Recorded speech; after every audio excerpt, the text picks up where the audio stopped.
হিমালয়ের ঘরে ভগবান ভোলেনাথের বরাত এসেছেন না।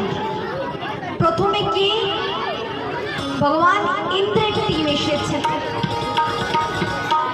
এবার মা পার্বতীর মা বরণ করবে জামাই বরণের যা যা প্রয়োগে সব কিছু তৈরি করে জামাই অপেক্ষায় আছে।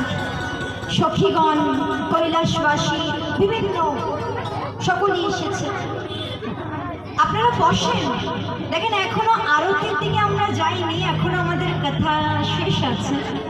এত তাড়াতাড়ি যে বিশ্রাম হবে না।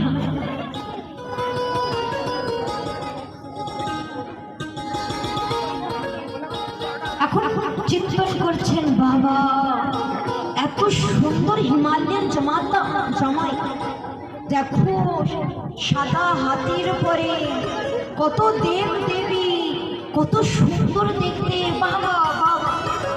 পাশে নারদ মুনি বলছেন, না না না, এই যে জামাই না, জামাই তো আরো পিছনে। আহা সত্যি? তাহলে এই কে? বলছেন এ তো জামাইয়ের আশেপাশে ঘোরে, হাতের কাজ করে। তাহলে জামাই কত সুন্দর, জামার সেবা দাসী যারা, মানে যারা সেবা করে তারা এত সুন্দর, তাহলে জামাই কত সুন্দর। এবার আর অপেক্ষা হচ্ছে না, তারপরে এসেছেন কে? ব্রহ্মাদেবের টিম। বাবা, সকলের জামাই তো একটা মাথা থাকে, আমার জামাই তো চতুর্মুখ, চারটে মুখ আছে, আর হাতে বেদ, কত মহান মহান জ্ঞানী পণ্ডিত শরীর এসেছে। বাবা বাবা, কত সুন্দর আমার জামাই। নারদ মুনি বলছেন, না না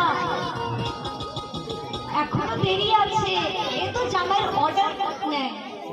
তাহলে এজও না, না জামাই তো আর একটু পিছনে, আর অপেক্ষা হচ্ছে না, এবার তাড়াতাড়ি জামাইকে আসতে বলো। তারপরে কি? ভগবান বিষ্ণুর টিম এসেছেন। এই যে হবে, গরুড়ের উপরে বিরাজমান, এত সুন্দর, দেখো পদ্ম পুষ্প হাতে, চক্র হাতে, পদ্ম পুষ্প মালা ধারণ করেছি। কি হবে? 100% এই জামাই। নারদ মুনি বলছেন, না না, এ জামাই পরম বন্ধু, জামাই তো আরো পিছনে।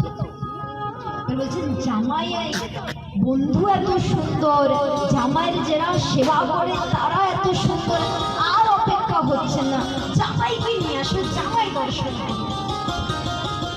এবার এক সেকেন্ড পরে তিনটে বরাতের পরে অদ্ভুত বরাত হিমালয়ের দুয়ারে উপস্থিত। কেমন? ভূত প্রেত, কেউ চন্দ্রমুণ্ডে ধারণ করা, কেউ শ্মশানের থেকে উঠে আসছেন, কেউ ভস্ম মাখছে, কেউ মাখাচ্ছেন। যখনই হিমালয়বাসী ওই বরাতে দেখেছেন, কেউ মূর্ছিত হয়ে পড়ছেন, কেউ অচেতন হয়ে যাচ্ছে, সখীগণ কাঁপছেন।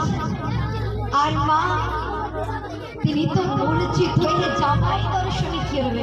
এখনো জামাই দর্শন করেনি, এখনো মূর্ছিত হয়নি, এটা একটু হচ্ছে, ফিলিংস আসছে মূর্ছিত।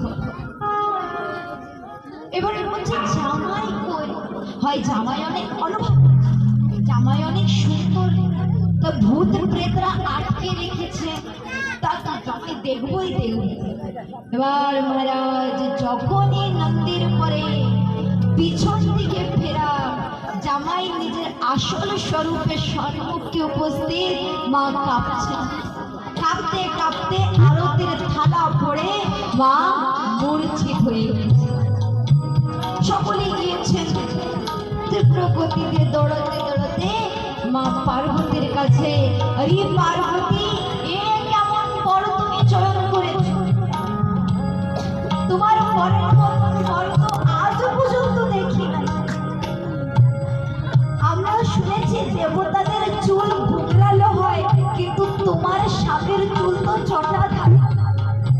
আমরা শুনেছি দেবতারা বহুমূল্য থেকে বহুমূল্য রত্ন ধারণ করে, কিন্তু তোমার স্বামী তো মুন্ডমালা ধারণ করেছে। আমরা শুনেছি দেবতারা সুন্দর সুন্দর শৃঙ্গার করে, কিন্তু তোমার স্বামী তো ভস্ম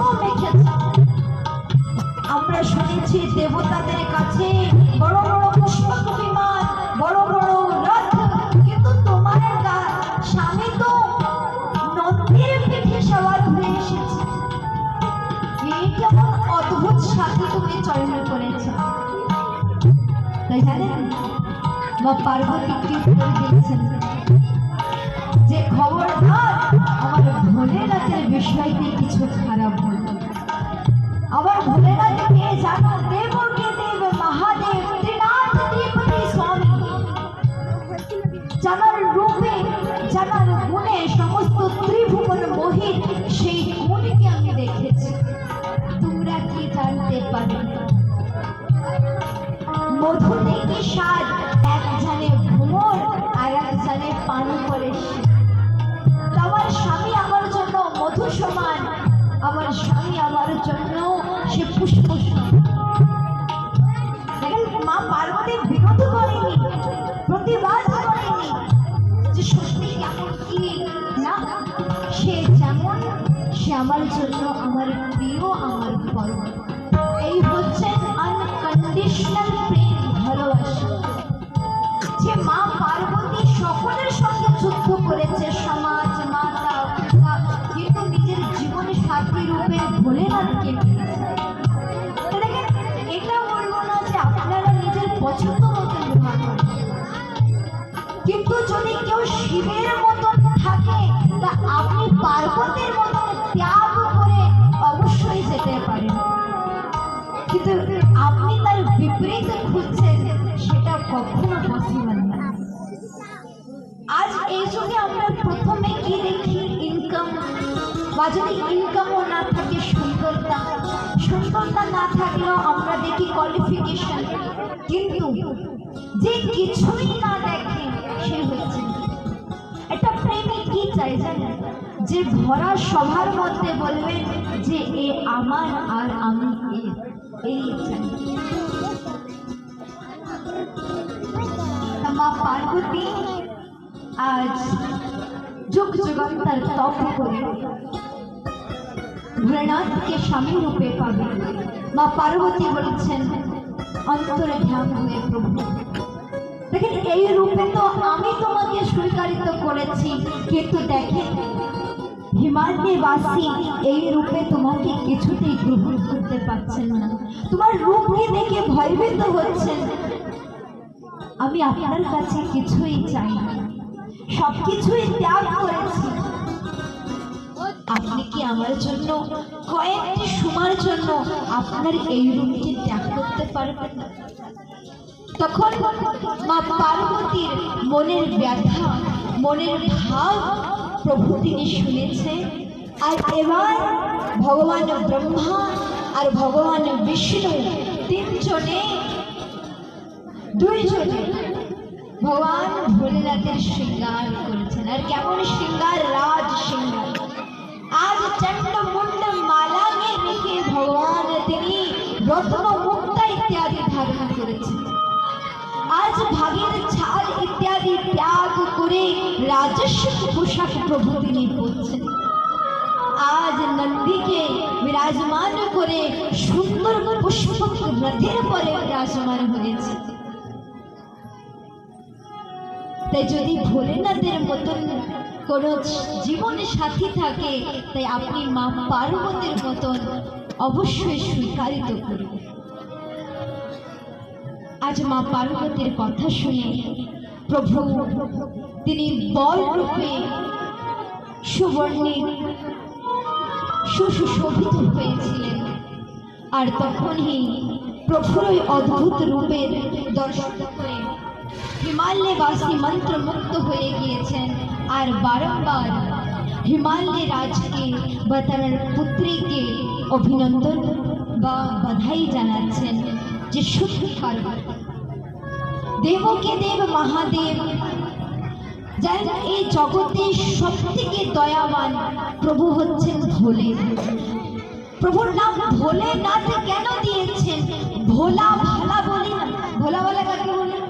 সরল স্বভাবের, এক চড় মারলে আর একটি গাল সম্মুখে নিয়ে আসে।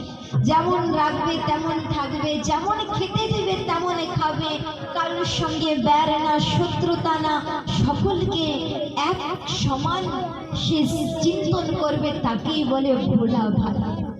তা যার ভেতরে ভোলা ভালা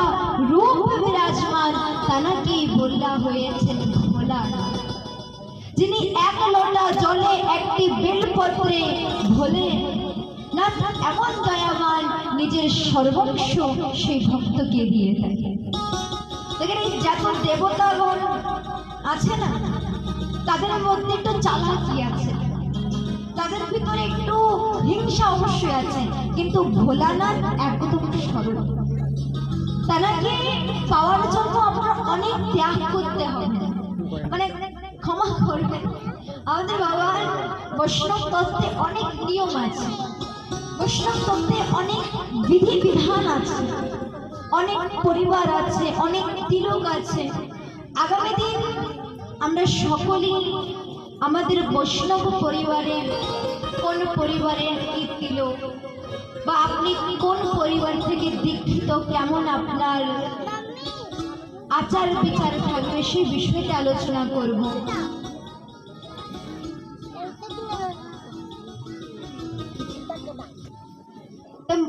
যে ভোলেনাথের ভক্ত থাকে না, তার অনেক বাজ হচ্ছে না, তার কিছু ত্যাগ নাই, সে যেমন তেমন ঈশ্বরকে ডাকতে পারে। একদিন সোমবারের ব্রত করে শ্রাবণের 1 মাস পালন করে চৈত্র মাসের একটি বা ব্রত করে ভগবানকে নিয়ে আসতে পারে, কিন্তু যে ভগবান শ্রীকৃষ্ণকে ডাকে তার প্রারম্ভ থেকে অন্তিম পর্যন্ত ত্যাগ করতে হয়। কিন্তু মনে রাখবেন যে অনাদি আদি দেবকীনাথ তানারও একজন ইষ্টদেব আছে, সেই ইষ্টদেব গোবিন্দ। ভগবান শিব যোগ সাধনায় কার সাধনা করতেন? ভগবান শিবের সাধনা করতেন, ভগবান গোবিন্দর সাধনা করতেন। মনে রাখবেন, যদি আপনি কৃষ্ণ সেবা করেন, কৃষ্ণ তন্ত্রে দীক্ষিত, তা আপনার গৃহে অবশ্যই ভোলেনাথের শিবলিঙ্গ বা ভোলেনাথের বিগ্রহ রাখতেই হবে। আপনি যদি একাদশী করেন, তা আপনার অবশ্যই ভোলেনাথের যে মেন শ্রাবণের সোমবার, চৈত্র মাসের সোমবার, শিবরাত্রির ব্রত অবশ্যই করতে হবে। আপনি যদি ভগবানকে তুলসী পত্র অর্পণ করেন, তা প্রত্যেক সোমবার বা প্রত্যেক দিন হোক ভোলেনাথকে একটা করে বেলপত্র অর্পণ করবে। যেমন ভোলেনাথকে ঘি বা তোমার দই বা দুধ কেন অর্পণ করা হয়?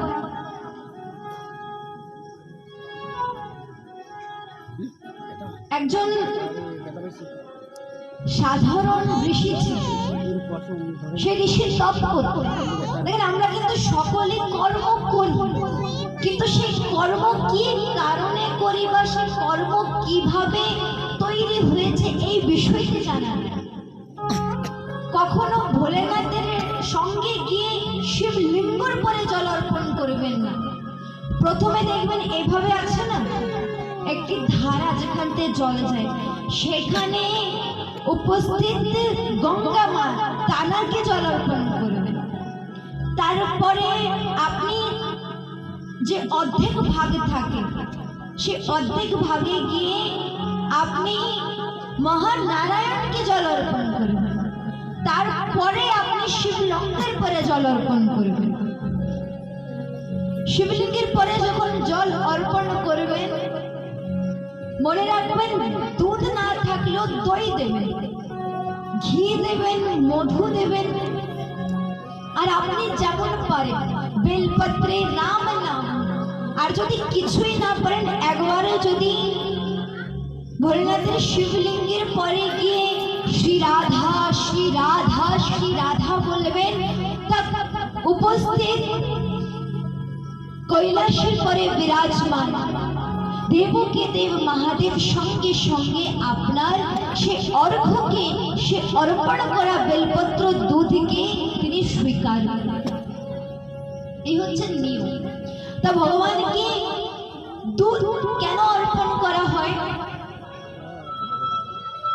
যখনই ঋষি তপ করতেন, অনেক দেবী দেবতারা সেই ঋষির তপে প্রসন্ন হয়ে বর দিতেন, কিন্তু ঋষি বলতেন আমার বর প্রয়োজন না, আমি কিছুই চাই না, আমি শুধু তপ করব, আমি শুধু ভগবানের দর্শনের জন্য তপ করেছি, ভগবানকে পাওয়ার জন্য তপ করছি, কোনো স্বার্থ নিয়ে না। কিন্তু দেবতাদের মনে ছিলেন এই অনুরাগ যে অবশ্যই ঋষি কোনো অনেক বড় শক্তি প্রদান করার জন্য এই তপ করছে। তখন ভোলেনাথের কাছে গিয়ে বলছেন, হে নাথ, এমন একটি ঋষি তপ করছেন যার তপে প্রসন্ন হয়ে আমরা অনেক চেষ্টা করছি কিছু দেওয়ার, কিন্তু সে কিছুতেই মানছেন না। এমন হতে পারে হয় ঋষির কিছু বিশেষ পাওয়ার আছে, তার জন্য ঋষি শুধু দর্শন করছেন, কিছু পাচ্ছেন না। তখন ভগবান শঙ্কর কি করলেন, ঋষির কুঠিরা গিয়ে জ্বালিয়ে দিয়েছেন। ঋষি সকালবেলায় স্নান করতে গিয়েছেন আর ভগবান ভোলেনাথ এসে সেই কুঠিরাকে জ্বালিয়ে দিয়েছে। এবার যখনই সেই ঋষি নিজের গৃহে ফিরেছেন, আলয়তে ফিরেছেন, দেখছেন কুঠিরা থেকে অগ্নি প্রকট করে চলে গিয়েছে। তখন ঋষি অত্যন্ত ক্রোধিত হয়ে শ্রাপ দিয়েছেন, যার কারণে আজ আমার কুঠিরা জ্বলেছে তার ও শরীর জ্বলতে অগ্নিতে জ্বলবে। সে শরীর যেভাবে অগ্নি জ্বলছে তার শরীরেও এই তাপ প্রকট হয়ে যাবে। এদিকে ভোলেনাথ সে অগ্নির তাপ তার ভিতরে প্রবেশ করেছেন, প্রভুর শরীর তাপছেন, কিছুতেই মানছেন না। জল দিচ্ছেন, বিভিন্ন সাধন বিভিন্ন ক্রিয়া করছেন, কিন্তু কিছুতেই প্রভুর জ্বলতি তাপ দূরে সরাতে পারছেন না। সমস্ত দেবী দেব ঋষি মুনিগণ চেষ্টা করছেন, কিন্তু আর পারছেন না। এমন সময় গৌমাতা কাছে গিয়ে দেখেন, গৌমাতা হচ্ছেন সমস্ত 33 কোটি দেবী দেবতার মা। মা কেন? শুধু দেবী দেবতার না, আমাদেরও মা হচ্ছেন গৌমাতা। দেখেন আমরা কত ভাগ্যবান যে আমাদের ভারত ভূমি আমাদের মা, আমাদের জীব রূপে যে গো সেও আমাদের মা। আমরা জীবনে কয়েকটি মাকে পাচ্ছি, কিন্তু সেই মাকে সম্মান আর করছি। মনে রাখবেন যে শ্রী ভূমিতে আমরা বিরাজমান, এই মার কোলে আছি। যেমন একটি মাকে আমরা সবসময় সাজিয়ে গুজিয়ে সুন্দর রাখি, তেমন আমাদের এই শ্রীভূমি রূপে ভারত মাতাকেও আমাদের শুদ্ধ আর পবিত্রতা রাখা দরকার। যেমন অন্য জীবকে মা বলে ডাকা যায় না, কেউ বলে বিড়াল মা বা কেউ বলে তোমার রাজহাঁস মা বা ইত্যাদি, কিন্তু একমাত্র জীব, একমাত্র এমন একটি জীব যাকে মা বলে ডাকা হচ্ছেন গৌ মাতা। যে গৌ মাতার মাতাও হচ্ছেন 33 কোটি দেবী দেবতা, তাদের মাও হচ্ছেন গৌ মাতা। কেন? কেন কি 33 কোটি দেবী দেবতা তারা বাস করছেন গৌ মাতার মধ্যে। যেমন একটি শিশুর বাস থাকে মার গর্ভে, যখন একটি বীজ অঙ্কুরিত হয় মার গর্ভে, তখনই সে নারীর থেকে মাতৃশক্তি হয়ে যায়। ঠিক তেমনই গৌ মাতার মধ্যে যখনই 33 কোটি দেবী দেবতা সমাহিত হয়েছেন, গৌ মাতা হয়ে গিয়েছে বা দেবতাদের মাতা হয়ে গিয়েছে। সেজন্য কখনো গৌ প্রতি আপনারা অত্যাচার করবেন, প্রায় ঘরে গো সেবা করবেন। যদি ঘরেও না পারেন, প্রত্যেক গ্রামে একটি গোশালা তৈরি করবেন, সেই গড় সেবা করবেন। গড় দুধ যা আপনারা প্রাপ্ত, সেই দুধ দিয়ে ঠাকুরের সেবা করবেন। সেই দুধ বিক্রি দিয়ে আপনারা মাঝে মাঝে ভান্ডারা করবেন। এই রাস্তায় এত গৌ মাতারা দেখি কষ্ট পায়, না আশ্রয় আছে, যে আমাদের মা তারই আশ্রয় নাই। তো সকলে কিছু কিছু সহযোগ দিয়ে একটি গোশালা তৈরি করবেন। সে গোশালায় আপনারা যেমন পারেন প্রত্যেক দিন যদি 100 টাকা করেও আপনি রেখে দেন, আর সপ্তাহে যে টাকাটা রেখে আসেন গসবার জন্য, সেও আপনি পুণ্যের ভাগীদারি হবে। সকালবেলায় যখন রান্না করবেন, প্রথম অন্নর অংশ যে গোমাতাকে অর্পণ করে তার গৃহে কোনোদিন অন্নের অভাব আসে। তার গৃহে কোনোদিন মা অন্নপূর্ণা তিনি বৈমুখ্য হয়।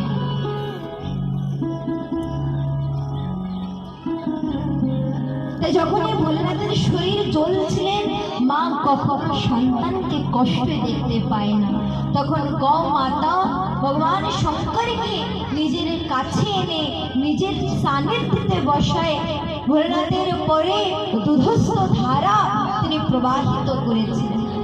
আর যখনই দুধের ধারা প্রভুর অঙ্গে, প্রভুর দেহের পরে মিশ্রিত হয়েছিলেন, তখনই ভোলেনাথের শরীর শীতল অবস্থায় এসেছিলেন, কমল রূপে এসেছিলেন। তখনই প্রভু বলেছিলেন যে আজ থেকে আমাকে যে দুধ অর্পণ করবে, সে আমার শরীরকে শীতলতা প্রদান করবে, তার জীবনে কোনোদিন দুঃখ কষ্ট দরিদ্রতা আসবে না। আর সে যেমন চায়, যেমন আমি যুগ যুগান্তর আমার নিজের মনের মতন আমার সতীকে, পার্বতীকে, আমার ভবানীকে, কাত্যায়নী, দুর্গাকে পেয়েছি, ঠিক সেই মানব তার জীবনের সাথীকে পাবে। তাই এই কারণে ভোলেনাথকে বা ভোলেনাথের শিবলিঙ্গের পরে আমরা দুধ অর্পণ করি, মনে রাখবেন তো। তাই প্রত্যেক সোমবারে দুধ এমন না যে কিলো কিলো, এই আমরা মানুষ করি না যে প্রভুর এই কাজটা হয়ে যাক 2 কিলো 10 কিলো দুধ দেব না। আপনি 1 লোটা দুধ অর্পণ করবেন, আর 2 লোটা দুধ এমন একজনকে পাওয়াবে যে অসহায় আছে, যে ভুকা প্যাসা দরিদ্র, কেউ কিছু পাওয়ার আশা আছে। তাই দেখবেন প্রভু আরো বেশি খুশি। যে দুধটা অর্পণ করে দিয়ে দেখেন প্রভু পায়, কিন্তু তার বেশিরভাগের অংশ তো নষ্টই হয়ে যায় না। তাই প্রভুর পরে কিঞ্চিত মাত্রায় দিয়ে কোনো ছোট শিশুকে পাইয়ে দিবেন, কোনো বৃদ্ধ মাকে পাইয়ে দিবেন, বা ঘরে এসে একটু প্রসাদী করে সকল ভক্তকে পাইয়ে দিবেন, কিন্তু নষ্ট করবেন না। ওই দুধ কত নালী বা নোংরা স্থান থেকে কত বিভিন্ন স্থানে যে মিশ্রিত হয়ে যায়। আপনারা সকলেই জানেন যে নালীর জল কত দূষিত থাকে। সেই দূষিত জলে যদি প্রভুর কে অর্পণ করা, অভিষেক করা জল যায়, যে জলকে আমরা হাতে কেন যে 1 বুঁদ জল ভূমিতে না পড়ে, সেই অভিষেক করা চরণামৃতের পরে যেন ভক্তের চরণ না পড়ে, আর সেই জল যদি অপবিত্র জলে মিশ্রিত হয়ে যায়, সেটাও তো পাপের ভাগী।